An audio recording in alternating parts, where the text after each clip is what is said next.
माई, तुमच्यावर कितीही विश्वास ठेवण्याचा प्रयत्न केला ना तरी तुम्ही काही सुधारणार नाही हा। इतक्या नीच पातळीला गेलात तुम्ही। आम्हा सगळ्यांना फसवलत। बरं आमचं सोडा, तुम्ही तुमच्या बालमैत्रिणीला तिलोत्तमा मॅडमला फसवलत। कशासाठी केलं ते सगळं? काय मिळवलं ते सगळं करून? स्वतःच्या डावात स्वतःच अडकलात ना?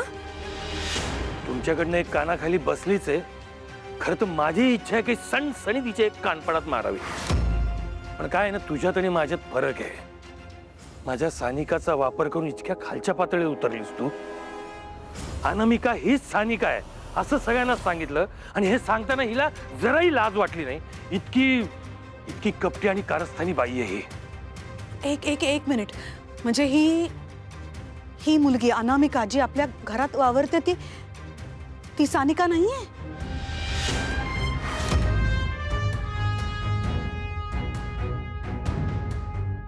आणि ती जर का सानिका नसेल तर भैरवीला मदत का करते ती एवढी?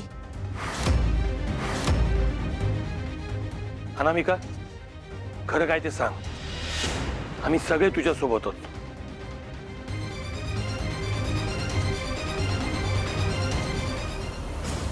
माफ करा काका, मला नाईलाज होता माझा।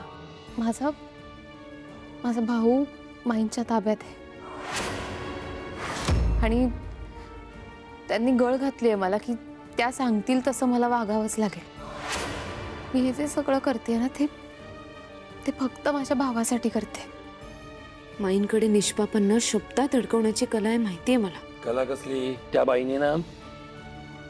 शांत व्हा अनामिका, तू काळजी करू नकोस। आम्ही तुला यातून बाहेर काढू। तुझ्या भावाला काहीही होणार नाही। आणि हो, माईंचा चेहरा लवकरात लवकर सगळ्यांसमोर यायलाच हवा। मी तुला वचन देतो, मी तुझ्या भावाला त्या भैरवीच्या तावडीतून सोडून आणीन आणि तुमच्या बहीण भावाची गाठ घालून दे।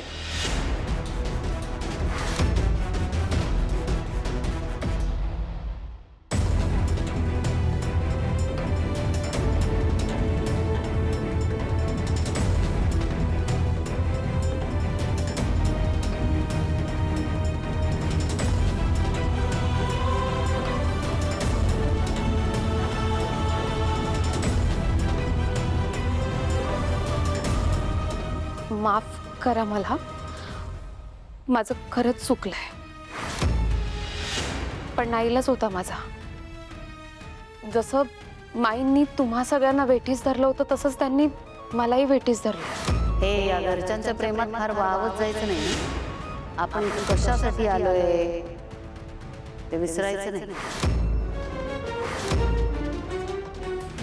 काय ना, मी अनाथ आहे। या जगात कुणी नाहीये माझं, पण एक लहान भाऊ आहे मला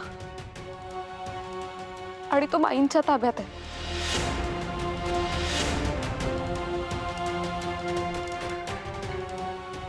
माझा आई बाबा गेल्यापासून त्यांनी खूप केलंय माझ्यासाठी।